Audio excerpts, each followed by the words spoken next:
Welcome to my channel astrology blessings and guidance.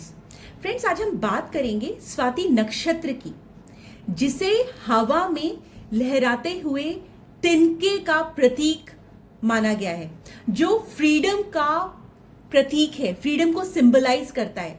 ये नक्षत्र बहुत ही इंटरेस्टिंग है क्योंकि इसके जो लोग होते हैं वो बहुत ही ज्यादा फ्री विचारों वाले होते हैं। जितने फ्री थिंकिंग रखते हैं उतने ही भाग्यशाली भी होते हैं, क्योंकि उनके सामने फिर उस हिसाब से अपॉर्चुनिटीज आती हैं। यदि ये लोग फ्लेक्सिबल बने रहे तो ये लोग लाइफ में बहुत आगे जाते हैं। इससे रिलेटेड दो स्टोरीज हैं, एक हनुमान जी की स्टोरी है और एक वायुदेव और स्वाति तारा की स्टोरी है। कहानी ये है कि जब हनुमान जी ने बचपन में सूरज को फल समझ करके, एप्पल समझ करके गल्प कर लिया था, वो निगल गए थे, तो पूरा ब्रह्मांड अंधकारमय हो गया था। तब इंद्र देव ने उन्हें वज्र से मारा और उनकी ठुड्डी पे चोट लगी और वो इस रीजन से हनुमान कहलाए। देवताओं ने उन्हें बहुत सारी शक्तियां दी, उड़ने की शक्ति, बल की शक्ति, स्वतंत्रता की शक्ति, स्ट्रेंथ की शक्ति, कुछ भी कर जाने की शक्ति, कोई उनको रोक नहीं पाएगा, अनस्टॉपेबल होने की शक्ति। कहा जाता है कि स्वाति नक्षत्र के जो लोग होते हैं वो हनुमान जी जैसे फ्री होते हैं, निर्भय होते हैं और उनमें अपार बल होता है, अपने बल पर जीने वाले होते हैं।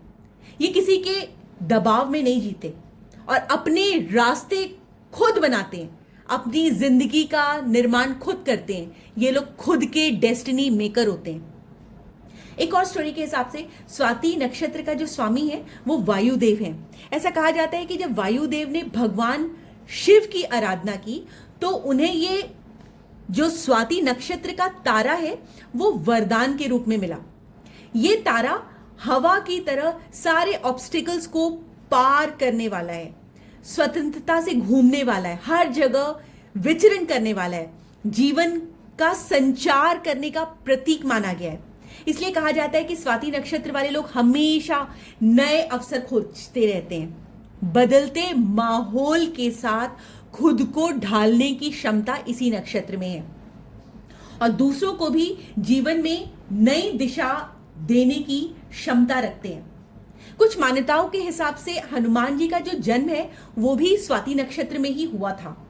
उनकी माता अंजना को एक श्राप मिला था, कर्स मिला था, जिसके कारण उन्हें वानर रूप में जन्म लेना पड़ा।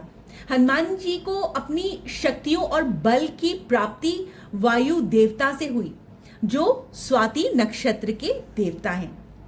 वायुदेव के पंच तत्वों में से वायु तत्व का अधिपति भी इसी नक्षत्र को माना जाता है और स्वाति नक्षत्र पर उसका बहुत गहरा प्रभाव रहता है। इस कारण से इस नक्षत्र में जो लोग जन्म लेते हैं वो बहुत फ्लेक्सिबल होते हैं, थोड़े से अनस्टेबल टाइप का होते हैं और समटाइम्स उनमें दिखावा करने की थोड़ी सी प्रवृत्ति भी होती है।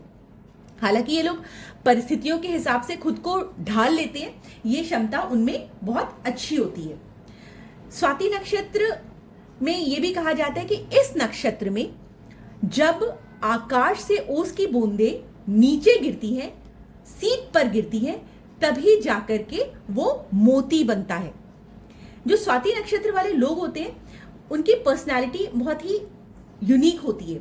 फ्रीडम वाले तो होते ही हैं, स्वतंत्र विचारधारा वाले होते हैं, इन्हें बंधन पसंद नहीं, डिप्लोमेटिक भी होते हैं, मिलनसार नो डाउट होते हैं, हवा की तरह तेज बहने वाले होते हैं, सीखने वाले होते हैं, बदलाव अपनाने वाले होते हैं। हालांकि इनको थोड़ा सा अपने ऊपर ध्यान देना चाहिए, क्योंकि कभी कभी ये लोग डिसीजन मेकिंग में इनको दिक्कत आती है और ये उस कंडीशन में ये लोग गलत डिसीजन ले लेते हैं या फिर ये फंस जाते हैं। क्योंकि इसका जो सिंबल है वो shoot of a plant in wind, मतलब आंधी में, तूफान में लहराता हुआ छोटा सा वो पौधा है जो इसका प्रतीक के रूप में है। ये लचीलापन और स्वतंत्रता दोनों को डिनोट करता है। वायुदेव इसके अधिपति हैं, देवता हैं, जो कि स्पीड को, फ्रीडम को और प्राण शक्ति को रिप्रेजेंट करते हैं। एनिमल देखा जाए तो इसका जो एनिमल है वो मेल बफेलो है। मेल बफेलो जो कि ताकत का और जुझारूपन का रिप्रेजेंटेशन शो करता है। बर्ड इसकी है बी ईटर, जो कि स्वतंत्र उड़ान और मिठास का प्रतीक है। यदि इस नक्षत्र में जन्मे लोग यदि अर्जुन के वृक्ष की सेवा करें, उस पेड़ को लगाएं, उससे रिलेटेड यदि कुछ मेडिसिन होती हैं, यदि उसको खाएं, उसको अपनी लाइफ में इन्वॉल्व करें, तो इन लोगों को लाइफ में आगे बढ़ने से कोई नहीं रोक सकता।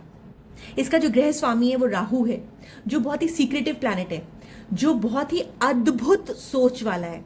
अब अद्भुत सोच को आपको पॉजिटिव डायरेक्शन में चैनलाइज करना है कि नेगेटिव डायरेक्शन में चैनलाइज करना है, it totally depends upon you, because अद्भुत सोच अच्छी भी होती है। राहु के पॉजिटिव कारक तत्वों को अपनाइए और अपनी लाइफ में आगे बढ़िए। इसकी जो डिग्री आती है वो 6 डिग्री 40 मिनट से लेकर के 20 डिग्री के बीच में तुला राशि में आती है। ये जो नक्षत्र है 4 चरणों से होकर के गुजरता है, धनु, मकर, कुंभ और मीन। शरीर के अंग में ये छाती को रिप्रेजेंट करता है और इसकी जो प्रवृत्ति होती है वो कफ प्रवृत्ति होती है। ऐसे जो नक्षत्र होते हैं उनके लिए कौन से करियर्स अच्छे होते हैं? ऐसे नक्षत्र वाले लोग क्योंकि फ्लेक्सिबल इन बिहेवियर होते हैं, अनस्टॉपेबल होते हैं, तो ऐसे लोग जो बिजनेस ओनर्स बहुत अच्छे होते हैं, owner of business ventures, commission agents बहुत होते हैं, जिसमें ये लोग बार्गेन वगैरह बहुत अच्छे से कर लेते हैं। Merchants, computer related business, because Rahu इसका शासक ग्रह है, ये बहुत क्रिएटिव होते हैं, अपने ही सेंस में बहुत क्रिएटिव होते हैं। जब भी कभी डिवोशनल प्रोडक्ट्स को बेचने की बात आए तो स्वाति नक्षत्र वाले लोग बहुत अच्छा करते हैं। तो कहने की बात है कि मतलब ये लोग बिजनेसमैन बहुत अच्छे होते हैं। जब भी इंटरनेशनल लेवल पर बिजनेस किया जाए, क्योंकि राहु का रिलेशन इससे आता है, तो ये लोग इंटरनेशनल लेवल पे बिजनेस बहुत अच्छा करते हैं। ये लोग वकील बहुत अच्छे होते हैं, ये लोग डिप्लोमैट बहुत अच्छे होते हैं। ये लोग जब घुस जाते हैं किसी चीज में तो कलाकार, संगीतकार भी अव्वल नंबर के होते हैं। इन लोगों को हीरे जवाहरात से रिलेटेड प्रोफेशन सूट करता है, और स्पेशली जब ये जो हीरे जवाहरात वाला प्रोफेशन है, जब ये फॉरेन कंपनी से या फॉरेन कंट्री से जुड़ जाए तो ये लोग ज्यादा सफल होते हैं। तो फ्रेंड्स, ये थी स्वाति नक्षत्र की रहस्यमयी दुनिया, जिससे आपको पता चलेगा कि स्वतंत्रता और सफलता कैसे स्वाति नक्षत्र से जुड़ी हुई है। जहां ये नक्षत्र बताता है कि हवा की तरह स्वतंत्र रहिए, लचीलेपन रहिए, तभी आपको अपनी लाइफ में आगे बढ़ने का मौका मिलेगा और आप उस मौके को बहुत अच्छे से यूटिलाइज कर पाएंगे। तो यदि आपको मेरी ये वीडियो पसंद आई हो तो प्लीज इस चैनल को लाइक करिए, शेयर करिए और सब्सक्राइब करिए।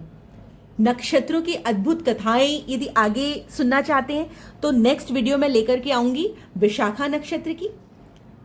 मेरे साथ मेरे चैनल पर बने रहिए। Thank you so much for watching.